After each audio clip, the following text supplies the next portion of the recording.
가장 불리한 것을 뒤집으면 가장 유리해집니다. 2024년 4월 25일 부탄 3차 답사 4일째 잼강 트롱사. 안녕하세요. 한국에서 온 전문가들과 함께 부탄을 답사하는 4일째 날입니다. 스님은 새벽 3시에 일어나 오늘 답사 일정을 점검하고 원고 교정을 보며 하루를 시작했습니다. JTS 답사단은 콤샤르치옥의 마을 주민 집에 짐을 풀고 하룻밤을 잤습니다. 전기가 들어오지 않아서 밤새 촛불을 켠 채 밥도 먹고 업무도 보고 세면도 했습니다. 핸드폰 충전을 못해서 다들 핸드폰이 꺼졌습니다. 원시적인 생활을 하고 가네요. 한국에서 온 전문가분들도 즐거운 추억이 되었다며 웃으며 하루를 시작했습니다. 껌껌한 촛불 아래에서 밥을 지어 먹은 후 집을 빌려준 가족들과 기념사진을 찍었습니다. 집주인에게 선물로 감사의 마음을 전한 후 새벽 6시에 콤샤르치옥을 출발했습니다. 산사태가 나서 비포장 도로가 군데군데 무너져 있었습니다. 차로 5시간을 달려 잼강 종각까지 가야 합니다. 중간에 한 번씩 휴식을 했습니다.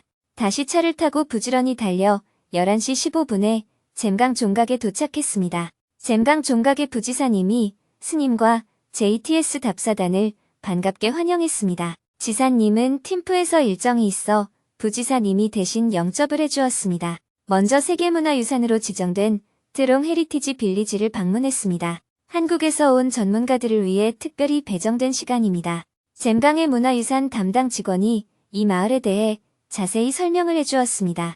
잼강 종각이 내려다 보이는 작은 언덕에 27채의 전통석조 벽돌 주택이 골목을 따라 나란히 모여 있었습니다. 16세기경에 만들어진 마을로 추측하고 있는데 가장 오래된 집이 500년이 되었다고 합니다. 가로등, 배수로, 시멘트벽 등 최근에 새로 증축한 부분이 있긴 했지만 전통이 간직한 미적 특성과 독창성은 비교적 잘 보존되어 있었습니다. 마을을 한 바퀴 둘러본 후 스님이 몇 가지 조언을 해주었습니다. 전통문화 보존을 목적으로 이 마을을 개발하려면 콘크리트로 새로 지은 부분은 전부 뜯어내야 합니다. 이 마을에서 가장 오래되었다고 하는 500년 된 집 안으로 들어가 보았습니다. 2층에서 3층으로 올라가는 나무 계단과 덜컹거리는 손잡이는 실제로 500년이 되어 보였습니다. 집 내부도 한두 곳은 원래 옛날부터 살던 모습 그대로 복원을 해 놓아야 합니다. 옛날에 사용하던 농기구도 그대로 복원해서 걸어 놓고요. 마을 안에 카페를 만든다는 계획도 있었는데 스님은 마을 안에 새로운 건물을 짓는 것은 바람직하지 않으며 마을 위나 아래 외곽에 짓는 것이 적당하다고 조언을 해주었습니다. 스님의 제안에 잼강의 공무원들도 모두 동의를 했습니다. 예, 그렇게 하는 게 좋겠네요. 문화유산 마을을 나와 잼강 종각의 본청으로 들어갔습니다. 회의실에 모두가 자리를 잡자 스님이 잼강 부지사님에게 인사말을 청했습니다. 스님께서 진행해 주시면 좋겠습니다. 그러면 제가 1시간만 지사 대행을 하겠습니다. 간단하게 서로 소개하는 시간을 가진 후 스님이 오늘 대화를 나눌 주제를 이야기했습니다. 오늘 대화의 주제는 2가지입니다. 첫째, 올해 안에 진행할 프로젝트에 대해 가닥을 잡고 확정하는 것입니다. 올해를 표본으로 실험해보고 그 결과를 바탕으로 내년부터 5년간의 계획을 설계하려고 합니다. 둘째, 이번에 농업, 임업, 상하수도 분야의 전문가들이 오셨기 때문에 서로 질문을 주고받으며 토론하는 시간을 갖고자 합니다.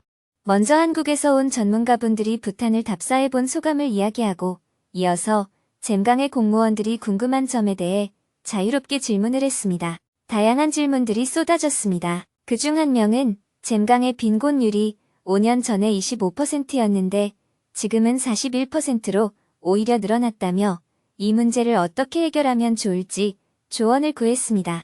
스님이 대답했습니다. 5년 전보다 빈곤율이 늘어나는데 어떻게 해야 할까요? 지표상의 빈곤율은 높아졌지만 실제 주민들의 생활 수준이 낮아진 것은 아닐 것입니다. 부탄 경제가 전체적으로 성장하면서 하루, 팀프와 같은 도시 지역과 농촌 지역 간 발전에 불균형이 생긴 것 같습니다. 이로 인해 빈곤율 측정 기준이 높아져서 생긴 문제입니다.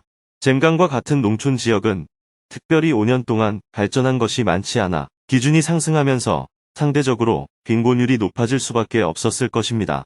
따라서 앞으로 5년 동안 빈곤율이 확대되지 않도록 노력할 수는 있지만 낮추기는 어려울 것입니다. 하로나 팀프의 성장률이 여기보다 높기 때문입니다. 그러니 너무 걱정을 안 하셔도 될 것 같습니다. 빈곤율보다 중요한 것. 저희 활동의 핵심은 단순히 빈곤율을 낮추는 것이 아닙니다. 첫째, 주민들의 삶의 질을 개선해 주는 것이 핵심입니다. 집이 없는 사람에게 집을 지어주고 월 소득이 1000 놀트럼이었던 사람이 1500 놀트럼까지 벌 수 있도록 하는 것입니다. 여러분은 공무원이니까 빈곤율을 낮추는 것이 중요하겠지만 주민들에게는 실제 자신의 삶이 얼마나 개선되었는지가 더 중요합니다. JTS는 하위 20%의 삶을 우선 개선하는 것을 목표로 하므로 빈곤율 자체를 줄이는 데는 큰 도움이 되지 않을 수도 있습니다. 그러나 주민들의 삶의 질을 개선하는 효과는 확실히 낼 수 있습니다. 집이 없는 사람에게 집을 제공하고 생활 환경이 열악한 사람의 생활을 편리하게 개선할 거니까요. 그렇게 되면 그들의 경제력이 부탄의 평균 경제 수준에 못 미치더라도 실질적인 빈부 격차는 줄어들게 됩니다. 둘째, 그들의 경제적 상황이 어렵더라도 삶이 개선되면서 얼마나 행복해졌는지가 중요합니다. 평가를 하는 기준이 경제적 소득이 아니라 행복지수입니다. 세상에 더 가난한 나라도 많지만 부탄에 특히 관심을 가지게 된 것은 이 행복지수 때문입니다. 잼강이 빈곤율이 가장 높다고 해서 일부러 이곳을 선택했습니다. 물론 빈곤율이 40%를 넘지 않도록 신경 써야 합니다. 빈곤율이 더 상승하면 지역정부가 뭔가 잘못한 것처럼 보일 수 있기 때문입니다. 다음은 농업 방식에 대해 많은 이야기가 오갔습니다. 특히 농업 전문가인 주영노님이 여러 가지 제안을 해주었습니다. 모판을 만드는 방법, 모내기하는 방법, 화학 비료를 사용하지 않기 위한 대안, 농수로를 관리하는 방법 등 구체적인 제안들이 많았습니다. 토론 내용을 경청한 후 스님이 농법에 대한 개선 사항을 정리해서 이야기해 주었습니다. 농사 짓는 방법을 어떻게 개선하면 좋을까요? 첫째, 모를 키우는 시기와 방식을 조정해야 합니다. 모를 키우는 시기를 앞당기고 모내기 할 때 줄을 맞춰 심어야 합니다. 그래야 모가 골고루 햇빛을 받고 통풍이 잘 됩니다. 그러면 벼 이삭이 많이 생기고 이삭에 벼알이 많이 달립니다. 또한 일의 양이 줄어 일하기도 수월해집니다. 둘째, 한국에서는 논에 화학 비료를 넣는데 여기서는 화학 비료를 쓰지 않으니까 다른 유기질 비료를 사용해야 합니다. 소똥이나 닭똥, 사람똥으로 거름을 만들어서 쓰면 되는데 그런 건 또 안 쓴다고 했습니다. 그래서 녹비 작물을 키워 거름을 대체하는 제안이 나왔습니다. 셋째, 수로를 개선해야 합니다. 풍부한 물을 논에 잘 댈 수 있도록 시설이 보강되어야 합니다. 답사를 해보니 수로는 있지만 관리가 잘 되지 않아 해가 갈수록 상태가 더 나빠지고 있었어요. 그래도 수원지에서 농지까지 설치된 수로는 양호한 편이에요. 그런데 농지에 이른 물이 각 논에 골고루 돌아가야 하는데 그 구간에서 누수가 아주 많았습니다. 이 문제는 자기 논에 들어가는 물을 확보하는 것이기 때문에 개인의 이익에 관계됩니다. 그래서 각 개인에게 시멘트를 지원해서 수로를 보완하도록 하면 잘할 거예요. 그리고 수로 옆에 농로도 조금 더 넓혀야 합니다.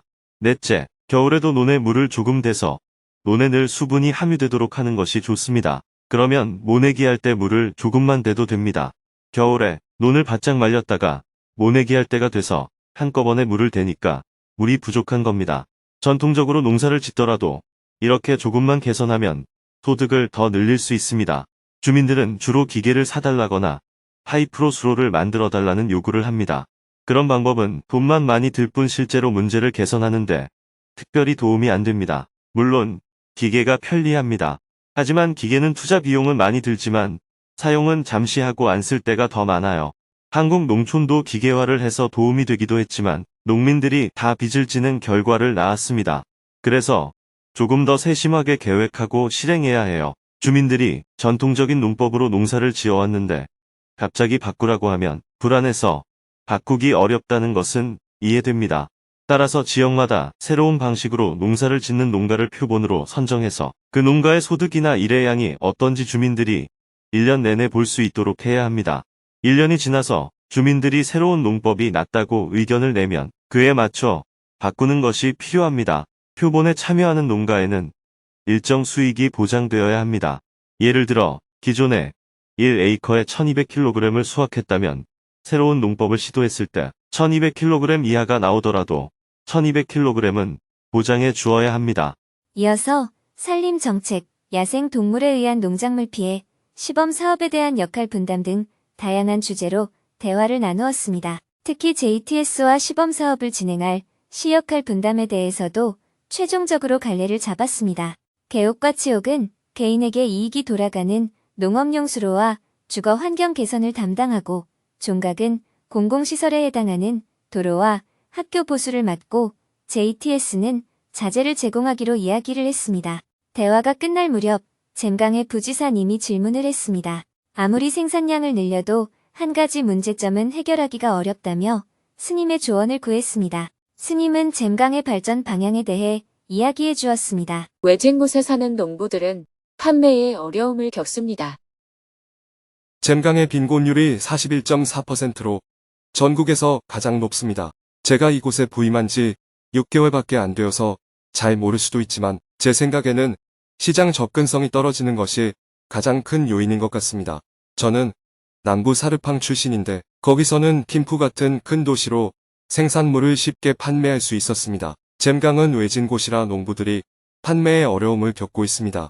예를 들어 발도 계옥에서 생산한 채소나 과일을 갤레푸까지 운반하면 90%는 상합니다. 무엇보다 시장 접근성을 개선해야 할 것 같아요. 이 문제에 대해 스님이 생각하는 해법이 있을까요? 좋은 지적입니다. 저도 시장 접근성에 대해 생각하고 있습니다. 말씀하신 대로 그것이 잼강이 빈곤한 원인이기도 하고 빈곤율이 높은 원인이기도 합니다. 그러나 저는 앞으로 잼강에 희망이 있다고 봅니다. 두 가지 이유가 있습니다. 첫째, 잼강이 인도 국경에 접해 있다는 겁니다. 지금 인도 경제는 빠른 속도로 성장하고 있습니다. 인도의 부자들이 늘어나면 건강에 대한 관심이 높아져서 오염되지 않은 땅에서 자란 식품에 대한 수요가 늘어날 겁니다. 잼감은 국경이 멀지 않으니까 그쪽으로 팔로를 개척할 수 있습니다. 둘째, 갤레푸, 마음챙김 도시 개발입니다. 이 신도시가 성공적으로 개발된다면 잼강의 팔로가 될 수 있습니다. 물론 갤레푸에서 가까운 사르팡이 가장 혜택을 보겠지만 사르팡만으로는 수요를 다 충족하지 못할 겁니다. 갤레푸에서 잼강까지 좀 멀긴 하지만 킴푸보다는 훨씬 가깝기 때문에 장기적으로 갤레푸 개발이 잼강의 소비 시장을 확대할 겁니다. 냉장 트럭을 이용해서 농산물을 신선하게 운송하거나 작물의 출하 시기를 조절하는 방법도 있습니다. 예를 들어 감자의 경우 잼강이 남부 지역보다 지대가 높으니까 출하 시기가 한 달 정도 늦거든요. 이런 것을 조절해서 판매 계획을 세워본다면 좋은 길이 열릴 것 같습니다. 다른 방법은 공동 판매 전략을 세우는 겁니다.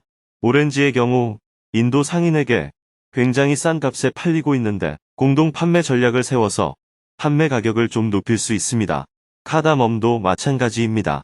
앞으로 이런 식으로 같이 많이 의논해 봅시다. 가장 불리한 것을 뒤집으면 가장 유리해집니다. 가장 불리한 것을 뒤집으면 가장 유리해집니다. 산에 오르다가 길을 잘못 들어서 되돌아가야 한다면 맨 마지막에 있던 사람이 가장 유리해집니다. 현재는 개발되지 않은 지역을 미개발이라고 부르고 마치 뒤처진 것 같은 인식이 있었습니다. 요즘 같은 세계적인 기후 환경 위기 시대에서는 거꾸로 미개발 지역이 제일 유리해집니다. 환경이 잘 보존된 잼강 또는 부탄이 오히려 유리해지는 거예요. 여러분들이 자꾸 선진국을 따라가려고 하면 늘 뒤에서 허덕여야 합니다. 개발하려는 입장에서 지금 세상이 잘못됐다, 뒤로 돌아가자 하는 입장으로 관점을 바꾸면 잼강이 제일 앞장서게 됩니다. 그 길이 무엇인지 우리가 연구해야 합니다. 그런 식의 사고를 처음으로 한 것이 부탄의 국민총행복지수 개념입니다. 그런데 그 개념은 혁신적이었지만 그 이후에 업그레이드가 안 되고 없어져 버리다시피 한 것 같아요. 우리가 같이 노력해서 국민총행복지수를 발전시켜 더 새로운 개념을 만들어 보면 좋겠습니다. 시간이 많이 지났네요. 오늘은 여기까지 하고 다음에 또 대화를 나누겠습니다. 제가 부탄에 와서 여러 차례 마을을 둘러보면서 주민들이 어떻게 사는지는 대강 알게 됐습니다. 이제 마을을 방문하기보다 여러분과 더 많이 대화를 나누어야겠네요. 감사합니다. 더 많은 대화를 나누고 싶었지만 시간이 부족하여 일단 모임을 마쳤습니다. 잼강 종각에서 준비해준 음식으로 식사를 함께하며 대화를 이어갔습니다. 식사를 마치고 스님은 부지사님에게 양말과 우산을 선물했습니다. 마을 개발을 하려면 이 양말을 신고 부지런히 다녀야 해요. 우기에 비 온다고 쉬면 안 돼요. 이 우산을 쓰고 계속 다녀야 합니다. 다른 공무원들에게도 한국에서 가져온 선물을 하나씩 준 후 잼강 종각을 나와 다 함께 기념사진을 찍었습니다. 주영로 선생님은 잼강의 공무원들에게 전지가위를 선물했습니다. 하늘 공경, 땅 사랑. 이것이 친환경 유기농의 정신입니다. 명심하세요. 다음 만남을 기약하며 잼강을 출발하여 트롱사로 향했습니다. 다시 산으로 난 도로를 오르고 내리는 것을 반복하며 3시간을 달렸습니다. 오후 5시에 트롱사 종각에 도착했습니다. 스님이 차에서 내리자 트롱사 주지사님이 반갑게 환영을 해주었습니다. 인사를 나눈 후 트롱사 주지사님이 앞에 보이는 트롱사 종에 대해 설명을 해주었습니다. 종 안에 35개의 불상을 모신 방이 있습니다. 왼쪽이 사물을 보는 공간이고 오른쪽이 종교 의식을 하는 공간입니다. 부탄 왕실이 이곳에서 시작되었기 때문에 황태자가 되면 이곳에 와서 머무는 시기를 가지도록 되어 있습니다. 트롱사 종을 배경으로 기념사진을 찍은 후 미팅을 하기 위해 장소를 이동했습니다. 밤새 푸나카까지 이동을 해야 해서 저녁 식사는 하지 않기로 하고 곧바로 미팅을 시작했습니다. 먼저 한국에서 온 전문가들을 소개하고 이어서 트롱사 종각의 공무원들을 소개했습니다. 한국에서 온 전문가들이 부탄을 답사하고 난 소감을 듣고 나서 트롱사 종각의 공무원들이 궁금한 점을 자유롭게 질문했습니다. 부탄의 GNH 정책이 약화되고 있는 것은 아닌지, 산림 정책은 어떻게 집행되고 있는지, 100%의 유기농이 정말 가능한지, 농업 생산성을 높이려면 어떻게 해야 하는지 다양한 질문과 대화가 오갔습니다. 트롱사 주지사님은 부탄의 청년들이 외국으로 계속 빠져나가고 있는 상황을 어떻게 봐야 하는지 스님에게 조언을 구했습니다. 스님은 부탄의 GNH 개념이 한 단계 업그레이드되면 좋겠다고 하면서 그 방향성을 자세히 이야기해 주었습니다. 청년들이 해외로 나가는 문제를 어떻게 하면 좋을까요? GNH에 관해 질문드리고 싶습니다. 저희는 보건, 교육, 맑은 공기와 같은 비경제적 요소는 크게 향상이 됐습니다. 하지만 경제적 발전 측면에서는 아직 부족합니다. 청년들이 우수한 교육을 받고 있음에도 불구하고 국가의 경제 개발 속도가 느리기 때문에 일자리가 부족하고 결과적으로 청년들이 해외로 기회를 찾아 나가는 현상이 발생하고 있습니다. 장기적으로는 경제 발전 속도와 일자리 창출이 일치할 시점이 오겠지만 현재는 발전 속도가 느려 사람들이 기다리지 못하는 상황입니다. 이에 대한 조언을 부탁드립니다. 부탄의 청년들이 일을 찾아 해외로 떠나는 거나 한국의 청년들이 대학을 졸업하고도 취업하지 않고 방에만 있는 거나 마찬가지입니다. 이는 경제 성장 초기 단계에 있는 국가와 이미 일정 수준의 경제 성장을 이룬 국가의 차이일 뿐입니다. 결국 인간은 개발 시기에는 고향을 떠나 도시로 가고 개발된 후에는 자립하지 못하고 방구석에만 있는 경우가 많습니다. 현재 한국의 시골에서는 가장 젊은 사람이 약 65세입니다. 10년 후에는 농사를 지을 사람이 없을지도 모릅니다. 지금도 농촌에는 대부분 외국에서 온 노동자들이 일하고 있어요. 앞으로는 농촌에 외국인들만 거주할 수도 있습니다. 이미 시골에서는 식품점에 오는 대다수 손님도 외국인입니다. 한국이 잘 산다고는 하지만 거기에 사는 사람들의 실제 모습이 이렇다면 한국이 잘 산다는 게 무슨 의미가 있을까요? 부탄에서도 아이들을 교육시켰지만 결국 시골을 떠나 외국으로 나가버린다면 그 교육은 어떤 의미가 있을까요? 외국에서 돈을 벌어 시골에 사는 부모님께 집을 지어드렸지만 그 부모가 평생 죽을 때까지 자식을 못 보고 산다면 그것이 과연 행복일까요? 부탄의 4대 국왕이 GNH 개념을 도입한 것은 혁명적이었습니다. 그러나 GNH를 도입한 초기에는 여러 나라에 큰 영향을 미쳤지만 지속적인 관리와 관심, 개발이 이루어지지 않았습니다. 가난한 사람이 물질적 지원을 받으면 당장 생활이 편안해질 수는 있습니다. 그러나 자신의 힘으로 살 수 있는 능력을 기르지 못한다면 결국 그들은 애완동물이나 가축과 다를 바 없어집니다.